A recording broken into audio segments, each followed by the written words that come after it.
Hello friends, तो चलिए शुरू करते हैं आज का वीडियो, जिसमें मैं जीएस वर्ड का जो फर्स्ट टेस्ट सीरीज है वो सॉल्व कराने वाली हूँ, जो शुद्ध रूप से आपका एंशिएंट हिस्ट्री से रिलेटेड है। तो देख लेते हैं अपना पहला क्वेश्चन। ये है, पूर्व पाषाण कालीन मानव के जीवन उपकरणों तथा आजीविका के संबंध में निम्नलिखित कथनों पर विचार कीजिए। वह मुख्यतः शिकार एवं खाद्य संग्रह पर निर्भर था, एकदम सही। वह लघु पाषाण उपकरणों कोर व फ्लेक का प्रयोग करता था, एकदम सही। वह धातु उपकरणों एवं पशुपालन से परिचित था। फ्रेंड्स, जो मानव इतिहास में जो पहली धातु का खोज हुआ था वो आपका तांबा था, तांबे का खोज हुआ था। जो जिसे ताम्र पाषाण कालीन युग कहते हैं। जिस ताम्र पाषाण कालीन युग में तांबा प्लस पत्थर दोनों के बने औजारों का यूज होता था। तो ये जो ताम्र पाषाण कालिक युग था ये आपका नव पाषाण काल के बाद आता है, और ये आपका पूर्व पाषाण काल का पूछा गया है, तो आपका ये गलत हो जाएगा।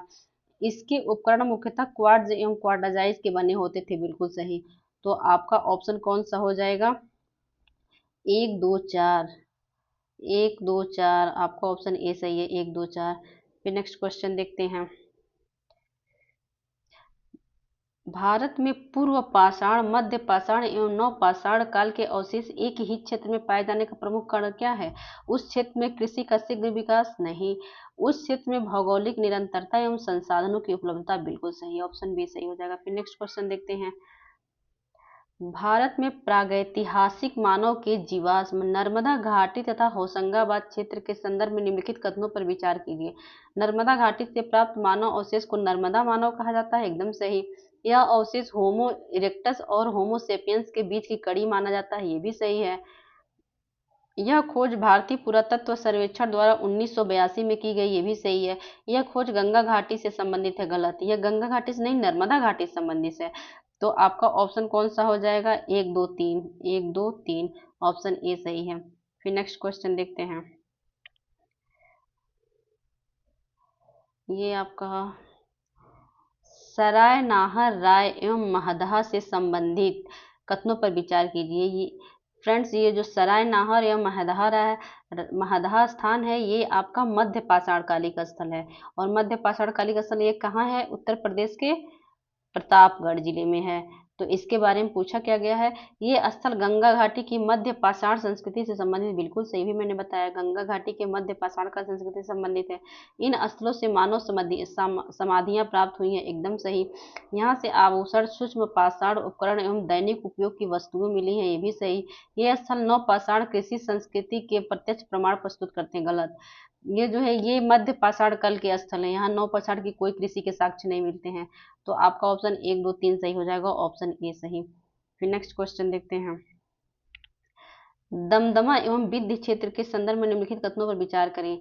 दमदमा से एक साथ कई मानव कंकाल प्राप्त हुए हैं, एकदम सही। दमदमा उत्तर प्रदेश के विंध्य क्षेत्र में स्थित है, ये भी सही है। विंध्य क्षेत्र में सर्वाधिक मानव कंकाल नौ पाषाण के हैं, गलत। ये नौ पाषाण काल के नहीं बल्कि आपके मध्य पाषाण काल के हैं।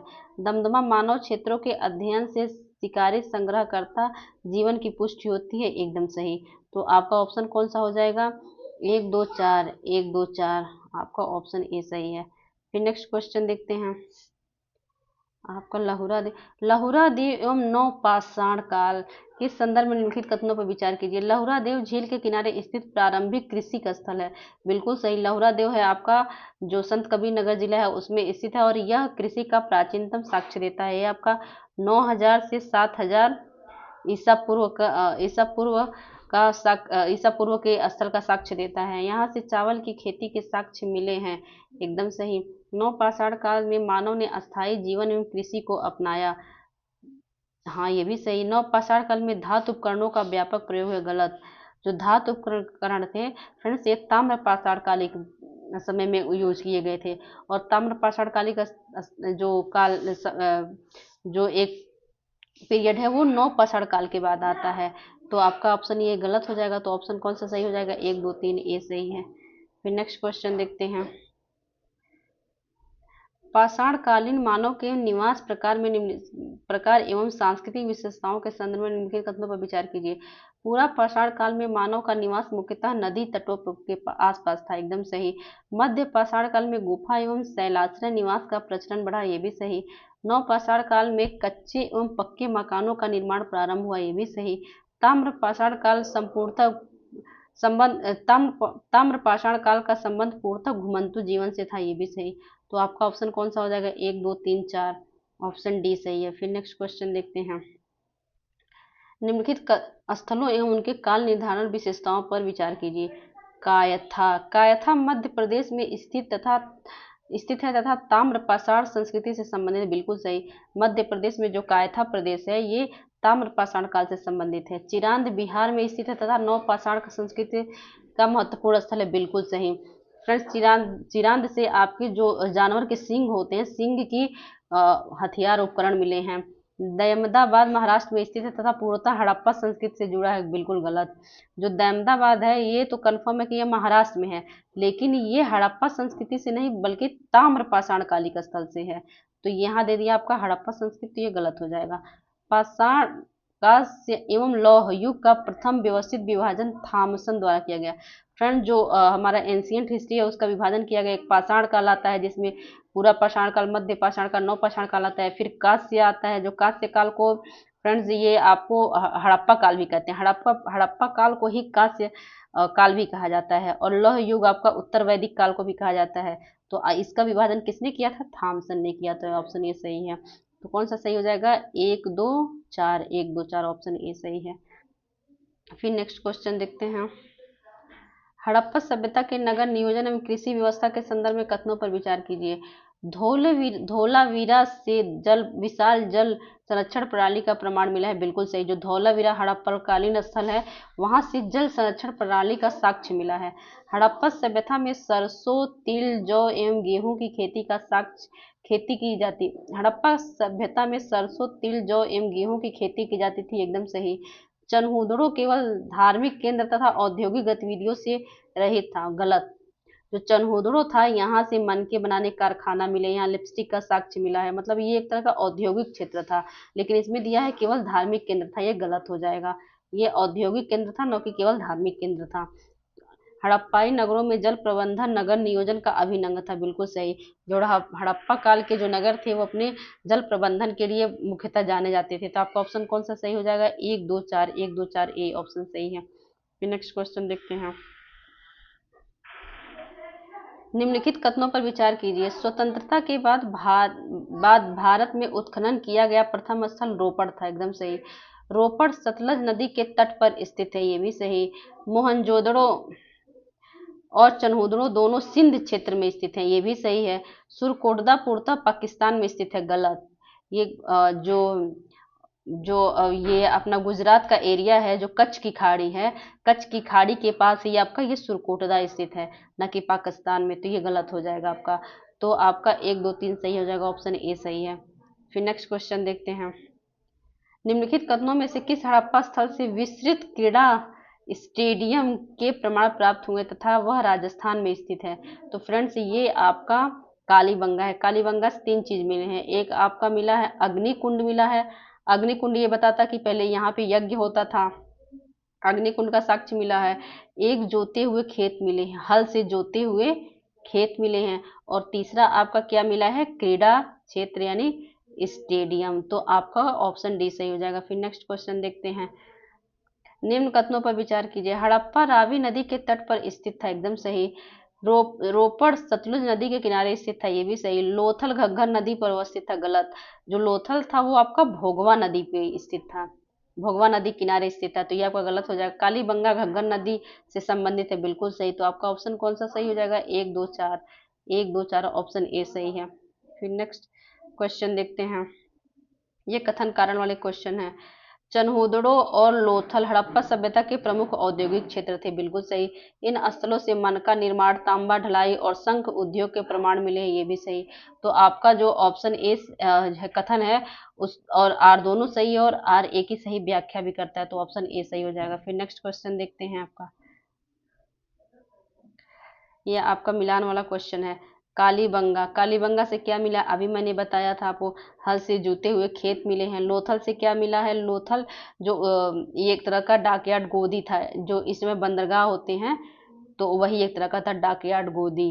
धोलावीरा से जल संरक्षण की उन्नत व्यवस्था का साक्ष्य मिला है। मोहनजोदड़ो से विशाल स्नानागार मिला है। तो आपका ए का 3 हो जाएगा, बी का 2, सी का 1, डी का 4, ऑप्शन ए सही। फिर नेक्स्ट क्वेश्चन देखते हैं। हड़प्पा सभ्यता के नगर नियोजन के संदर्भ में निम्नलिखित कथनों पर विचार कीजिए। मोहनजोदड़ो में विशाल स्नानागार धार्मिक अनुष्ठानों से जुड़ा था, एकदम सही। धोलावीरा में जल संरक्षण नगर नियोजन का केंद्रीय तत्व था, एकदम सही। हड़प्पाई नगरों में सड़कें अव्यवस्थित थी, गलत। सड़कें व्यवस्थित थी जो ग्रिड पैटर्न पे बनी होती थी, ये अक्सर पूछा जाता है। जो हड़प्पा काल की जो सड़कें थी वो ग्रिड पैटर्न पे बनी थी। नगरों का विभाजन दुर्ग एवं निचला दुर्ग, जिसे सीटाडेल कहते हैं इंग्लिश में, और निचला क्षेत्र में विभाजित था नगर में, एकदम सही। जो हड़प्पाई नगर था वो 2 भागों में बटा था। जो ऊपर का ऊंचा एरिया था उसको सीटाडेल यानी आपका दुर्ग क्षेत्र बोलते थे, और नीचे का जो एरिया था नगर, इसको निचला नगर बोलते हैं। निचला नगर में आम आदमी रहते थे, आम किसान मजदूर ये लोग रहते थे। और जो ये सीटाडेल था यहाँ पे महत्वपूर्ण पर्सनालिटी रहती थी, जैसे प्रशासनिक अधिकारी रहते थे, और प्रशासनिक भवन भी यहीं बनाए जाते थे सीटाडेल में। तो आपका ऑप्शन कौन सा सही हो जाएगा? 1 2 4, 1 2 4 ऑप्शन ए सही है। फिर नेक्स्ट क्वेश्चन देखते हैं आपका। भारत में लोहे का प्रारंभिक प्रयोग के संदर्भ में कौन सा कथन सही है? लोहे का उपयोग सर्वप्रथम हल के फाल बनाने में हुआ, नहीं। जो लोहे का प्रयोग होता पहले जो तीर है, तीर का जो आगे का भाग होता है ये बनाने में किया जाता था। जो भाला था उसके आगे का भाग भाला में आगे का जो भाग है वो लोहे से बनाया जाता था। तो ये हल तो बनाया गया था, हल का फाल बनाया तो गया था, लेकिन बाद में, सबसे पहले नहीं। लोहे का उपयोग 1000 ईस्वी पूर्व के आसपास हथियारों के निर्माण से शुरू हुआ, एकदम सही। लोहा तांबे और कांसे की तुलना में कमजोर धातु होती है, गलत। लोहा तांबे और कांसे से तो मजबूत होती है, तो ये गलत हो जाएगा। लोहे का ज्ञान भारतीयों को हड़प्पा काल से पहले था, फ्रेंड्स नहीं। जो लोहे का ज्ञान हुआ ये 1000 ईसा पूर्व में उत्तर वैदिक काल में हुआ था। तो आपका ऑप्शन कौन सा सही है? बी सही है। फिर नेक्स्ट क्वेश्चन देखते हैं। गंगा घाटी के घने जंगलों को साफ करने में किस उपकरण ने ऐतिहासिक भूमिका निभाई? ये लोहे की जो कुल्हाड़ी थी, क्योंकि लोहा मजबूत होता था, उससे काट के जो जंगल साफ किए जाते थे। फिर नेक्स्ट क्वेश्चन देखते हैं। वैदिक काल में पुरोहितों को वैद्य क्यों माना जाता था? क्योंकि उन्हें जड़ी बूटी और पेड़ पौधों की गहरी जानकारी थी, जिससे वो लोगों का इलाज करते थे। फिर नेक्स्ट क्वेश्चन देखते हैं।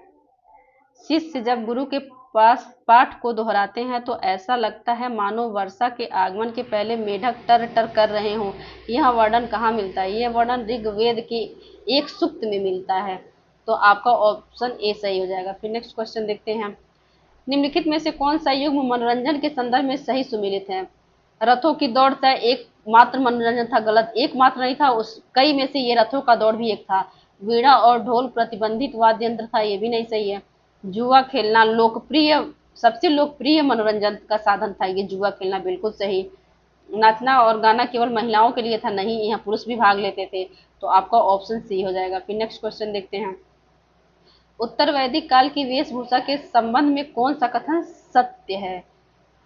ये लोग केवल रेशमी वस्त्र पहनते थे, गलत। फ्रेंड, जहाँ ये केवल वर्ड है जरूर ध्यान देना चाहिए। अब केवल रेशमी नहीं पहनते थे, और भी पहनते थे, ये गलत हो जाएगा। पहनावे मुख्य रूप से 2 वस्त्र ऊपर और नीचे होते थे। तो व्यक्ति जो ऊपर का वस्त्र पहनता था और नीचे का वस्त्र, 2 वस्त्र होते थे, ये बिल्कुल सही है। पगड़ी पहनने का कोई साक्ष्य नहीं मिलता है, गलत। फ्रेंड्स, पगड़ी पहनने का साक्ष्य मिलता है, ये गलत है। धनी लोग केवल सूती वस्त्र पहनते थे। फिर इन्हें केवल पे ध्यान देने की जरूरत है। केवल सूती वस्त्र नहीं पहनते थे, रेशमी पहनते थे, और तरह के कपड़े। तो आपका ऑप्शन बी सही हो जाएगा। कौन सा सत्य है? तो केवल बी है। फिर नेक्स्ट क्वेश्चन देखते हैं। सोम के संदर्भ में निम्नलिखित कथनों पर विचार कीजिए। यह एक नशीली सुरा थी जो रोजाना पी जाती थी, गलत। यह नशीली सुरा नहीं थी। यह एक अति विशिष्ट पेय था जिसे धार्मिक उत्सवों में पिया जाता था, बिल्कुल सही। इसे तैयार करना एक कठिन प्रक्रिया थी, ये भी सही। तो आपका ऑप्शन कौन सा सही हो जाएगा? 2 और 3, ऑप्शन बी सही है। फिर नेक्स्ट क्वेश्चन देखते हैं। वैदिक वैदिक व्यवस्था में निम्नलिखित में से कौन सा सामान्य व्यवसाय की श्रेणी में आता है? तो आपका है धातु कर्म की बढ़ईगिरी, ये नहीं। ये आता था लेकिन मुख्य नहीं था, ये भी आता था, लेकिन मछली पालन और पशुपालन ये मुख्य रूप से आता था। चमड़े का काम ये भी आता था। तो आपका उपयुक्त सही हो जाएगा, उपयुक्त सभी डी सही हो जाएगा। फिर नेक्स्ट क्वेश्चन देखते हैं। वैदिक काल के लोगों का आहार डाइट में मुख्य रूप से क्या शामिल था? दूध, मक्खन, घी ये शामिल था। फल सब्जियां और अन्न ये भी शामिल था, मांस और मधु ये भी शामिल था। तो इसका मतलब उपयुक्त सभी आ जाएगा। नेक्स्ट क्वेश्चन देखते हैं, समाज में पुरोहितों के प्रथम स्थान प्राप्त करने का मुख्य कारण क्या था? पुरोहित जो थे समाज में प्रथम स्थान पर प्राप्त करते थे, पूछा जाता रहा है क्यों? उनका युद्ध कौशल नहीं, धर्म को समाज में अत्यंत महत्वपूर्ण बना देना, क्योंकि ये जो पुरोहित थे इन्होंने धर्म को समाज में अत्यंत महत्वपूर्ण बना दिया था, तो इसलिए ये इनका प्रथम स्थान था। तो ऑप्शन बी सही हो जाएगा।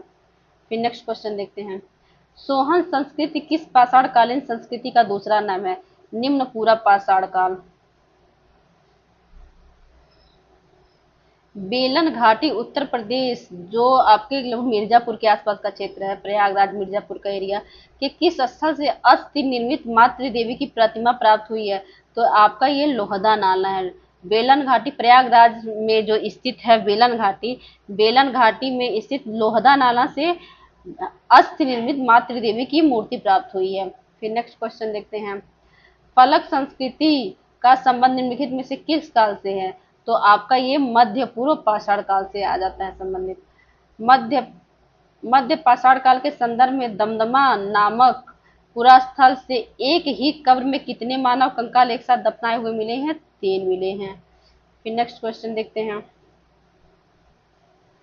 खाद्यान्नों की कृषि सर्वप्रथम किस काल में प्रारंभ हुई? तो सबको मालूम है, ये आपका नवपाषाण काल में शुरू हुआ था।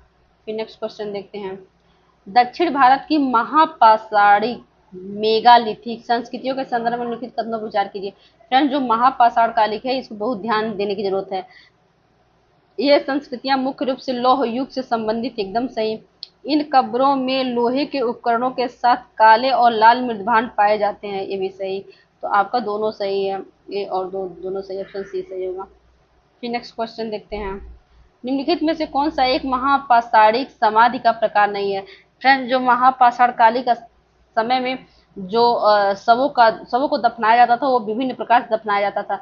जिस वो दफनाने के बाद उसके ऊपर बहुत बड़े बड़े पत्थर रख देते थे, उसी को महापाषाणिक काल कहा जाता है। महापाषाणिक मतलब मेगालिथिक, मेगा मतलब बड़ा और लिथिक मतलब पत्थर, मतलब महापाषाण कालिक या मेगालिथिक काल में क्या होता था, 100 के ऊपर बड़े बड़े पत्थर रख देते थे, और बड़े बड़े पत्थर रखने के कारण इसे महापाषाणिक या मेगालिथिक काल कहा जाता है।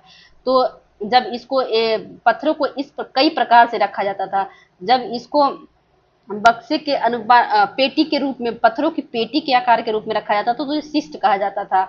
और जब इसे क्या किया जाता था, एक टेबल के आकार के, मतलब ऐसा बनाया जाता था कि वो टेबल दिखे, पत्थरों को ऐसा सजाया जाता था कि वो टेबल की आकृति ले लेते, उसको डोलमेन बोला जाता था। और एक ही बड़ा सा पत्थर ऐसे लंबवत रख दिया जाता था, तो उसको बुलाता था मेनहीर। और जो बिहार है, ये तो आपको मालूम है कि बौद्ध धर्म से जो संबंधित साधु थे उनके रहने के लिए जो स्थान बनाया जाते थे बिहार, उसको बिहार कहा जाता था। तो यही आपका संबंधित नहीं है। महापाषाण कालिक संबंधी का समाधि का प्रकार शिष्ट भी है, डोलमिन भी है, मेनहीर ही है, बिहार नहीं है। तो बिहार आपका कौन सा प्रकार नहीं है पूछा है, तो डी ऑप्शन सही हो जाएगा। फिर नेक्स्ट क्वेश्चन देखते हैं, ऋग्वैदिक आर्यों का मूल निवास आर्कटिक क्षेत्र था, यह मत किसने प्रतिपादित किया? ये आपका गया था बाल गंगाधर तिलक ने। और मैक्स मूलर ने बताया था कि जो ऋग्वैदिक आर्य थे वो मध्य एशिया के निवासी थे। फिर नेक्स्ट क्वेश्चन देखते हैं, ऋग्वेद में उल्लिखित दशराग युद्ध के संबंध में निम्न में से कौन सा कथन असत्य है? असत्य पे ध्यान देने की जरूरत है। यह युद्ध पुरुषनवी रावी नदी के तट पर लड़ा गया, बिल्कुल सही। यह युद्ध भरत जन के राजा सुदास और 10 अन्य जनों के बीच हुआ था, बिल्कुल सही। इस युद्ध में सुदास की हार हुई, गलत। ये जो सुदास था इसकी विजय हुई थी। जो भरत कुल का एक राजा था, मतलब कि ये एक इसी के जन भरत जन के नाम पे ही माना जाता है कि भारत का नाम भारत पड़ा। तो ये भरत कबीलाई से संबंधित था सुदास, और सुदास की जीत हुई थी। और यहाँ हार लिख दिया है तो ये गलत हो जाएगा। सुदास के पुरोहित का नाम वशिष्ठ था, ये भी सही है। तो आपका ऑप्शन कौन सा सही हो जाएगा? सी, क्योंकि गलत पूछा है। क्वेश्चन देखते हैं, ऋग्वैदिक काल में राजनीतिक संगठनों का सही अवरोही क्रम, बड़े से छोटा क्रम क्या है? फ्रेंड, जो सबसे बड़ा जो था, जैसे कबीला था, क्योंकि ऋग्वैदिक काल हम लोग को मालूम है कबीलाई समाज था, तो सबसे बड़ा जो एरिया था कबीला था। कबीले के प्रमुख को राजा कहा जाता था, तो कबीला क्या था? उसको कबीले को क्या कहा जाता था, जन कहा जाता था, सबसे बड़ा जन था। उसके बाद आपका उसको बाद बांटा गया था इसको विश्व में, कई सारे विश्व में बांटा गया था, जैसे इस समय आपके डिस्ट्रिक्ट होते हैं उस तरह विश्व में बांटा गया था। तो ये आपका विश्व हो जाएगा दूसरे नंबर पे। फिर विश्व को कई गांवों में बांटा गया था, तो उसके बाद ग्राम आ जाएगा, ग्राम उसके बाद उस ग्रामों को कई कुल में बांटा गया था, तो कुल, यानी आपका ऑप्शन सही हो जाएगा, सबसे छोटा कुल, तब ग्राम, तब विश्व, तब उसके सबसे बड़ा जन। नेक्स्ट क्वेश्चन देखते हैं। ऋग्वेद में किस मंडल में प्रसिद्ध गायत्री मंत्र का उल्लेख मिलता है, आपका तृतीय मंडल में मिलता है, सबको मालूम है। उत्तर ऋग्वैदिक काल में बलि शब्द का, ये आपका ऋग्वैदिक काल में बलि शब्द का क्या अर्थ होता है। बलि एक प्रकार का कर था जो जनता थी स्वैच्छिक रूप से राजा को देती थी। राजा द्वारा प्रजा को दिया जाने वाला उपहार, गलत। प्रजा द्वारा राजा को स्वेच्छा से दिया जाने वाला उपहार। फ्रेंड्स, ऋग्वैदिक काल में जो ये बलि था ये स्वैच्छिक रूप से दिया जाता था राजा को, लेकिन जब उत्तर वैदिक काल आया तो राजा ने इसको मैंडेटरी कर दिया, मतलब कि प्रजा को ये कर देना अनिवार्य कर दिया। फिर नेक्स्ट क्वेश्चन देखते हैं। ऋग्वैदिक समाज के संदर्भ में अमाजु किसे कहा जाता था, वह कन्या जो जीवन भर अविवाहित रहती थी उसको ऋग्वैदिक काल में अमाजु कहा जाता था। फिर नेक्स्ट क्वेश्चन देखते हैं। उत्तर भारत के किस स्थल से महापाषाणिक समाधान के साक्ष्य मिले हैं, मतलब जो बरियल्स थे यानी समाधियां थी उनके ऊपर बड़े बड़े पत्थर को रखा कर जाता था, तो ये आपका यही महापाषाण कालिक है। और महापाषाण काल से संबंधित कौन सा स्थान है, बुर्जहोम, जम्मू कश्मीर, ये आपका जम्मू कश्मीर में, जम्मू कश्मीर का बुर्जहोम और गुफकराल, यहाँ से आपके महापाषाण कालिक समाधान यानी बरियल्स मिले हैं। तथा फ्रेंड्स, जो गर्तावास है मतलब जमीन के अंदर रहने का जो एक विशेषता है वो भी आपका बुर्जहोम से मिलता है। फिर नेक्स्ट क्वेश्चन देखते हैं। ऋग्वैदिक धर्म के बारे में निम्नलिखित कथनों में से कौन सा सही है। ऋग्वैदिक आर्य मूर्ति पूजा और मंदिर निर्माण करते थे, गलत। ऋग्वैदिक काल में मूर्ति पूजा और मंदिर निर्माण का कोई साक्ष्य नहीं मिलता है। उनका धर्म मुख्य रूप से बहुदेववादी था लेकिन एकेश्वरवाद में विश्वास रखते थे, बिल्कुल सही। इंद्र को जल का देवता माना था, गलत। इंद्र को फ्रेंड्स वर्षा और युद्ध का देवता माना जाता था इंद्र को, और सोम युद्ध के देवता थे, ये भी आपका गलत। और जो वरुण थे, वरुण को वर्षा का देवता माना जाता था, वरुण को वर्षा और नैतिकता का देवता माना जाता था। तो गलत पूछा है, तो आप पूछा क्या, सही पूछा है, तो आपका ऑप्शन बी सही हो जाएगा। फिर नेक्स्ट क्वेश्चन देखते हैं। हर्यक वंश के किस शासक को श्रोणिक नहीं फ्रेंड्स, इसको श्रेणिक है, ये श्रेणिक का नाम के नाम से भी जाना जाता है। जो हर्यक वंश का बिंबिसार था उसको श्रेणिक कहा जाता था, और अजात शत्रु को पुराणों में कूड़िक कहा गया है, कूड़िक। फिर नेक्स्ट क्वेश्चन देखते हैं। निम्नलिखित में से किस शासक ने गंगा और सोन नदियों के संगम पर पाटलिपुत्र नगर की स्थापना की। फ्रेंड्स, ये बहुत इंपॉर्टेंट है, इसकी स्थापना उदयन ने की थी। प्रथम बौद्ध संगीति का आयोजन किसके शासन में काल हुआ। तो फ्रेंड्स, सबको मालूम है कि महात्मा बुद्ध की मृत्यु के बाद जो अजात शत्रु था उसने राजगृह के सप्तकर्णी गुफा में प्रथम बौद्ध संगीति का आयोजन किया। फिर नेक्स्ट क्वेश्चन देखते हैं। शिशुनाग वंश के किस शासक के समय द्वितीय बौद्ध संगीति का आयोजन हुआ। तो ये फ्रेंड्स हुआ था आपका कालाशोक के समय में। फिर नेक्स्ट क्वेश्चन देखते हैं। सर्व छत्रांग, क्षत्रियों को नाश करने वाला, और द्वितीय परशुराम या फिर इसको भार्गव भी बोल सकते हैं, कि उपाधि किसने धारण की। फ्रेंड्स, जो सर्व छत्रांग क्षत्रियों को नाश करने वाला, फिर इसका पर्यायवाची से देखें तो परशुराम भी होता है, परशुराम का पर्यायवाची भार्गव भी होता है। तो सर्व छत्रांग, परशुराम, भार्गव, अगर पूछा जाए किसकी उपाधियां थी तो आपकी महापदम नंद की थी, जो नंद वंश का बहुत ही प्रतापी शासक था। निम्नलिखित में से कौन सा मगध शासक सिकंदर महान का समकालीन था। फ्रेंड्स, घनानंद, जो सिकंदर की सेना से 1326 ईसा पूर्व के आसपास भारत पर आक्रमण करना चाह रही थी, तो उसमें जो घनानंद की सेना थी इतनी बड़ी थी जिसके विषय में सुन के जो सिकंदर की सेना थी वो आगे आने से मना कर दी। तो फिर घनानंद था वो सिकंदर का समकालीन। फिर नेक्स्ट क्वेश्चन देखते हैं। मगध के किस शासक ने सर्वप्रथम कलिंग पर विजय प्राप्त की थी और वहां से जीन की मूर्ति उठा लाए थे।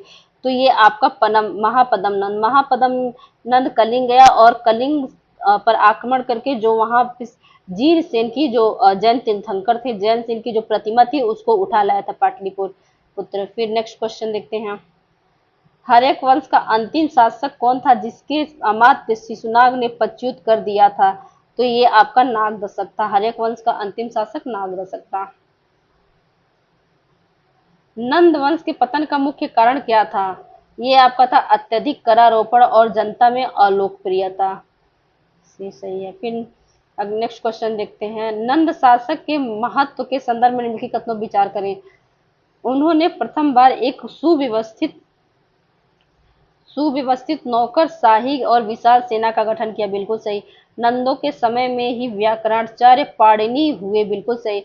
जो पाणिनि थे वो महापद्म नंद के समकालीन थे, यानी पाणिनि और महापद्म नंद दोनों एक दूसरे के समकालीन थे। तो आपका ऑप्शन कौन सा सही हो जाएगा? सी, ऑप्शन ए और दोनों सही है। मौर्य इतिहास के स्रोतों के संदर्भ में लिखित कथनों पर विचार करें। कौटिल्य का अर्थशास्त्र मुख्य रूप से एक आर्थिक ग्रंथ है। बिल्कुल गलत। अर्थशास्त्र शब्द से तो लगता है कि आर्थिक ग्रंथ है, लेकिन ये आपका राजनीतिक ग्रंथ है। जो मौर्य काल की जो राजनीतिक व्यवस्था है उसका इसमें मेंशन किया गया है। मेगास्थनीज की इंडिका अपने मूल रूप में उपलब्ध नहीं है, इसके अंश बाद के लेखकों के उद्धरणों में मिलते हैं। एकदम सही। विशाखा दत्त का मुद्रा राक्षस चंद्रगुप्त मौर्य के शत्रुओं के विरुद्ध चाणक्य की चालों का वर्णन करता है। एकदम सही। तो आपका ऑप्शन कौन सा सही है? 2 और 3। 2 और 3, 2 और 3, ऑप्शन बी सही है। फिर नेक्स्ट क्वेश्चन देखते हैं।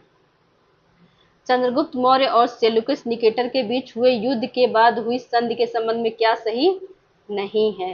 सेल्यूकस ने अपनी पुत्री हेलन दिया, लेकिन ये है हेलेना का विवाह चंद्रगुप्त से किया। एकदम सही। ये पहला अंतर्राष्ट्रीय विवाह था भारत का। चंद्रगुप्त ने सेल्यूकस को 500 हाथी उपहार में दिया। ये भी सही है। सेल्यूकस ने एरिया, अराकोसिया, जेंड्रोसिया और पेरोपनिसडाई के प्रदेश चंद्रगुप्त को सौंप दिए। एकदम सही। तीनों सही हैं। फिर सेल्यूकस ने मेगास्थनीज को बिंदुसार के दरबार में भेजा। ये गलत। फ्रेंड्स, जो सेल्यूकस निकेटर था उसने मेगास्थनीज को अपना राजदूत बनाकर वो बिंबिसार के दरबार में नहीं, वो क्या बोलते हैं, वो कहाँ गया क्वेश्चन? क्वेश्चन आपका ये था, हाँ। सेल्यूकस ने मेगास्थनीज को बिंदुसार के दरबार में भेजा। गलत। जो सेल्यूकस निकेटर था वो मेगास्थनीज को चंद्रगुप्त मौर्य के दरबार में अपना राजदूत बनाकर भेजा था। तो ये गलत हो जाएगा। ऑप्शन डी सही होगा, क्योंकि गलत ही पूछा गया है। फिर नेक्स्ट क्वेश्चन देखते हैं। अमित्रघात, शत्रुओं का नाश करने वाला, के नाम से किस चंद्रगुप्त शासक को जाना जाता है? ये जाना जाता है आपको बिंदुसार को। अब फ्रेंड्स, जो बिंदुसार था ये आजीवक संप्रदाय का संरक्षक था। फिर नेक्स्ट क्वेश्चन देखते हैं। अशोक के कलिंग युद्ध 261 ईसा पूर्व के संदर्भ में लिखित कथनों में से कौन सा कथन सही है? सही ध्यान देना है, सही कथन पूछा है। इस युद्ध का वर्णन अशोक के 10वें शिलालेख में। गलत। इस युद्ध का वर्णन अशोक के 13वें शिलालेख में है। युद्ध के समय कलिंग का राजा खारवेल था। गलत। जो युद्ध के समय जो कलिंग का राजा था उसका कहीं पे मेंशन ही नहीं किया गया, तो आज तक पता ही नहीं चल पाया कि कलिंग का राजा उस समय कौन था। युद्ध के भीषण नरसंहार ने अशोक को धम्म विजय की ओर प्रेरित किया। बिल्कुल सही। पहले जो जितने राजा थे, साम्राज्य थे, उस साम्राज्य को जीतना चाहता था ये अशोक। तो उसको कहते हैं भेरी घोष। भेरी घोष मतलब कि जो भौतिक जीत हम करते हैं, राजाओं को हराते हैं, उनका राज्य जीतते हैं, इसको भेरी घोष बोलते हैं। तो भेरी घोष को हटाकर अशोक ने क्या किया? धम्म घोष, धम्म विजय की ओर प्रेरित किया, मतलब धर्म की ओर प्रेरित किया। तो ऑप्शन सी सही हो जाएगा। इस युद्ध के बाद अशोक ने जैन धर्म अपनाया। गलत। बौद्ध धर्म अपनाया। और किससे शिक्षा ली? उपगुप्त से। फिर नेक्स्ट क्वेश्चन देखते हैं। अशोक के धम्म के स्वरूप के बारे में कौन सा कथन सत्य है? यह एक नया धर्म था जिसे अशोक ने स्थापित किया। नहीं, नया धर्म नहीं था। यह सभी धर्मों का सार और एक नैतिक आचार संहिता थी। बिल्कुल सही। यह एक तरह का नैतिक आचार संहिता थी। ऑप्शन बी सही होगा। फिर नेक्स्ट क्वेश्चन देखते हैं। ये अशोक की जो उपाधियां हैं और इन उपाधियों का जानने का स्रोत क्या है ये बता रहा है। तो ये मिलान वाला क्वेश्चन है, देखते हैं। उपाधि जो है अशोक को उपाधि कहाँ दी गई है? मास्की और गुर्जरा लेख में। फिर आपका प्रियदर्शी का उपाधि किस में दिया गया है आपका दीपवंश और महावंश। दीपवंश महावंश श्रीलंका के एक तरह से महाकाव्य हैं, महाभारत के जैसे, जो भारत में है महाभारत। फिर मगध राज, भाब्रू शिलालेख में अशोक अपने आप को मगध राज कहता है। बुद्ध शाक्य आपका कंधार अभिलेख में है। तो 1 का 2, यहाँ है बी का 3, सी का 1, 4 का, यहाँ फ्रेंड्स दो दो दो जगह दे दिया है, तो यहाँ ये 4 हो जाएगा, ऑप्शन ए सही होगा। फिर नेक्स्ट क्वेश्चन देखते हैं। मौर्यकालीन प्रशासन में राजस्व विभाग का मुख्य अधिकारी कौन होता था? समाहर्ता। राजस्व विभाग का प्रमुख अधिकारी समाहर्ता था। और राजकोष जो ट्रेजरी था, राजकोष का प्रमुख अधिकारी कौन था? सन्निधाता। और प्रदेष्टा कौन था? फौजदारी जो विभाग था उसका प्रमुख था। फिर नेक्स्ट क्वेश्चन देखते हैं। अशोक के अभिलेखों की भाषा और लिपि के संदर्भ में कौन सा युग्म गलत है? गलत पे ध्यान देने की जरूरत है। भारत के अधिकांश शिलालेख ब्राह्मी लिपि, प्राकृत भाषा और ब्राह्मी लिपि में हैं, बिल्कुल सही है। शहबाजगढ़ी और मानसेहरा जो अभिलेख है वो खरोष्टी लिपि में है, ये भी सही है। तक्षशिला और लघमान अरामी लिपि, अरामी लिपि फ्रेंड्स इसको अरामाइक भी बोलते हैं, अरामाइक या अरामी लिपि, ये भी सही है। कंधार सारे कुना केवल संस्कृत लिपि में, गलत, ये आपका यूनानी और अरामाइक लिपि में है, तो आपका ऑप्शन डी सही हो जाएगा क्योंकि गलत पूछा है। फिर नेक्स्ट क्वेश्चन देखते हैं। मौर्य साम्राज्य के पतन के कारणों में कौन सा तर्क इतिहासकार हेमचंद्र राय चौधरी ने दिया? ये दिया था अशोक के अत्यधिक शांतिवादी नीति। अशोक ने अत्यधिक शांतिवादी नीति अपनाई जिसके कारण मौर्य साम्राज्य का पतन हुआ, ये ऑप्शन ए सही होगा। ये हेमचंद्र राय चौधरी के द्वारा दिया गया है। अब ब्राह्मणों की प्रतिक्रिया, ये आपका दिया गया है HP शास्त्री के द्वारा। वित्तीय संकट और भारी कर, ये आपका DD कौशाम्बी ने दिया है। मतलब ये सारे कारण हैं मौर्य साम्राज्य के पतन का। तो ये अलग अलग इतिहासकार हैं जो अपना राय दिए हैं। फिर नेक्स्ट क्वेश्चन देखते हैं। मौर्य वंश का अंतिम सम्राट कौन था जिसकी हत्या उसके सेनापति ने की? तो वो आपका था बृहद्रथ। बृहद्रथ की हत्या उसके सेनापति पुष्यमित्र शुंग ने की है। पुष्यमित्र शुंग ने इस बृहद्रथ की हत्या करके शुंग वंश की स्थापना की। फिर नेक्स्ट क्वेश्चन देखते हैं। हर्षवर्धन के शासनकाल में भास्कर वर्मन कहाँ का शासक था जिसने हर्ष के पास हंसवेग नामक दूत भेजा था? बिल्कुल सही, बिल्कुल क्वेश्चन इसका आंसर देखते हैं। ये था कामरूप। कामरूप फ्रेंड्स ये आसाम में आपका पड़ता है। तो आसाम के एरिया में, आसाम में जो शासक था उसका नाम था भास्कर वर्मन। भास्कर वर्मन ने हंसवेग नामक एक जो राजूस था उसको भेजा था हर्षवर्धन के दरबार में। क्यों? क्योंकि जो बंगाल का शासक था शशांक, शशांक जो था शैव धर्म का अनुयायी था और बौद्ध धर्म का विरोधी था। तो शशांक क्या करता था, बौद्ध के फॉलोअर्स, बौद्ध धर्म के फॉलोअर्स थे, उनको बहुत परेशान करता था। तो इस शशांक को हराने के लिए इस भास्कर वर्मन ने हर्षवर्धन को एक राजदूत भेजा कि जिससे हम लोगों में मित्रता बने और हम लोग शशांक को हरा सके। तो ये उस राजदूत का क्या नाम था? हंसवेग। तो ये कहाँ का शासक था? कामरूप यानी आसाम का। फिर नेक्स्ट क्वेश्चन देखते हैं। हर्ष के बांसखेड़ा अभिलेख में किस अधिकारी का उल्लेख महाराज और महासामंत के रूप में किया गया है? तो बांसखेड़ा अभिलेख कहाँ है? शाहजहांपुर में। और इसमें महाराज और महासामंत की उपाधि दी गई है भंडी को, जो हर्षवर्धन था उसका चचेरा भाई था भंडी। चीनी यात्री ह्वेन सांग के अनुसार हर्षकालीन समाज में शूद्रों की मुख्य वृत्ति क्या थी? कृषि था। उसमें जो शूद्र थे वो कृषि कार्य में लगे हुए थे। हर्ष के किस अभिलेख पर उसके स्वयं के सुंदर हस्ताक्षर हस्व हस्तो मम महाराजाधिराज श्री हर्षस्य अंकित है? तो फ्रेंड्स ये आपका अंकित है बांसखेड़ा अभिलेख में जो शाहजहांपुर में है। फिर नेक्स्ट क्वेश्चन देखते हैं। कन्नौज में आयोजित विशाल धर्म महासम्मेलन की अध्यक्षता किसने की? फ्रेंड्स जो ये धर्म महासम्मेलन है इसको 5वीं बौद्ध संगीति के नाम से भी जाना जाता है। तो इसका इस महासम्मेलन की अध्यक्षता किसने की थी? ह्वेनसांग ने। ये हर्षवर्धन के दरबार में आया था, ये चीनी यात्री था। फिर नेक्स्ट क्वेश्चन देखते हैं। हर्षकालीन आर्थिक व्यवस्था में हिरण्य किस प्रकार का कर था? फ्रेंड्स ये नगद रूप में दिया जाने वाला कर था। तो जो नगद रूप में दिया था कर उसको क्या कहते थे? हिरण्य। फिर नेक्स्ट क्वेश्चन देखते हैं, निम्नलिखित में से कौन सी रचना स्वयं सम्राट हर्ष द्वारा रचित नहीं है? तो हर्ष ने 3 पुस्तकों का संपादन किया है, एक रत्नावली, प्रियदर्शिका और नागानंद। तो रत्नावली, प्रियदर्शिका, नागानंद ये तीनों हर्ष की रचना है। ये हर्षचरित आपका बाण भट्ट की रचना है।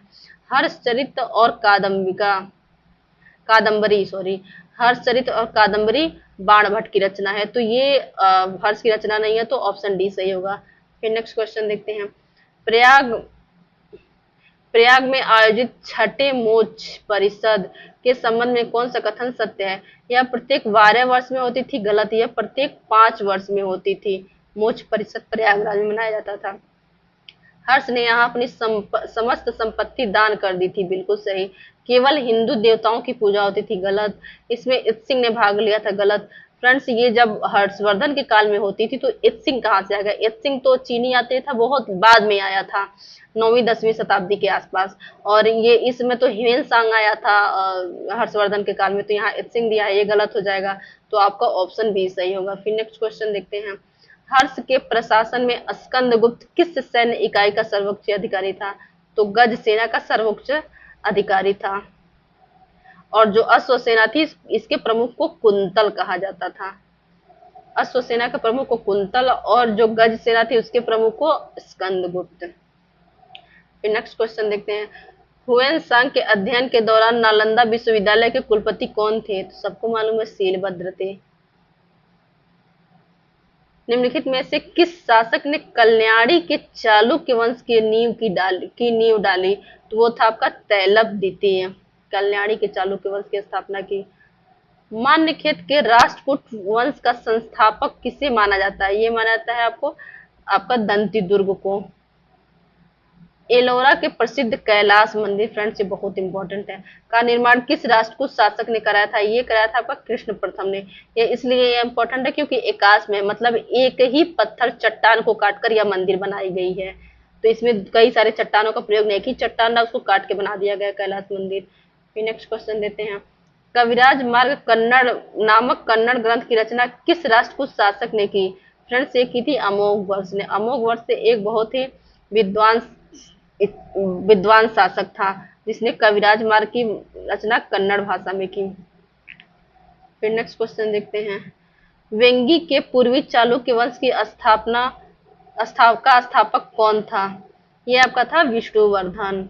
फ्रेंड्स यहाँ अपना वीडियो समाप्त करते हैं।